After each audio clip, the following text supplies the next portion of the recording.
Magandang umaga sa inyo mga kasawi. Kamusta na po kayong lahat? Naway nasa mabuti kayong kalagayan at mag-iingat kayo pala mga kasawi na ano ang tatlong sign. Na L sa'yo ang isang babae habang kausap ka. Pakinggan nyo to mga boys ha, baka isa yung mga girlfriend nyo sa ganito mga kasawi or mga nakakausap nyong babae. Natin mga kasawi is siya na mismo ang magsasabi na bet kanyang kasama ngayong araw.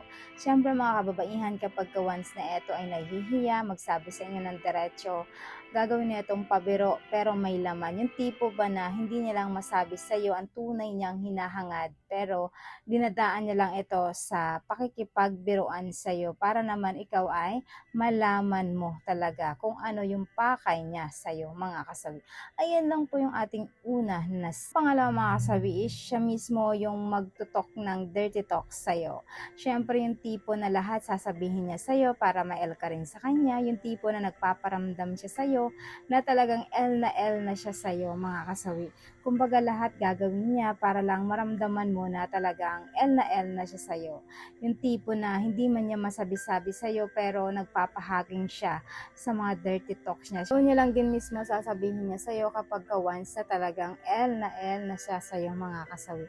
Kapag once na natuklasan mo na nai-L ka na sa kanya mga kasawi. Ayan lang po yung ating pangalawa na rason. Ang pangatlo mga kasawi is nangangagat labi. Ayan.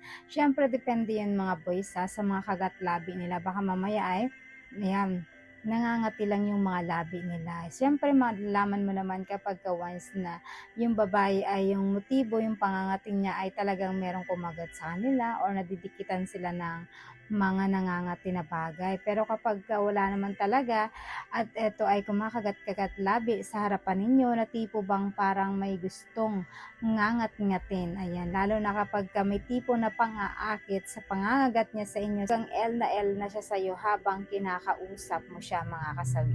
Ayan lang po yung ating pangatlo na sign. Siyempre, hindi mawawala yung ang advice sa topic na lagi niyong tatandaan sa mga boys. Ayan, kapag once na nakakaramdam kayo ng mga ganitong senaryo ng mga kababaihan, so isa yan sa nagpapahiwatig na may pagkagusto sa inyo yung mga kababaihan. Ayan, or mga girlfriend ninyo, yung bang hindi nila na masabi-sabi sa inyo pero sila na mismo ang gumagawa ng paraan para merong mangyari sa inyo dahil sa magitan ng pakikipagkausap niyo sa kanila ay nai-L sila, nakausap ka. So, ibig sabihin, may babae talaga na matindi yung pagkagusto sa'yo na hindi nila nasasabi or girlfriend mo man sila na hindi nila ito magagawa dahil nahihiya sila sa inyo na gawin ito mga kasawi.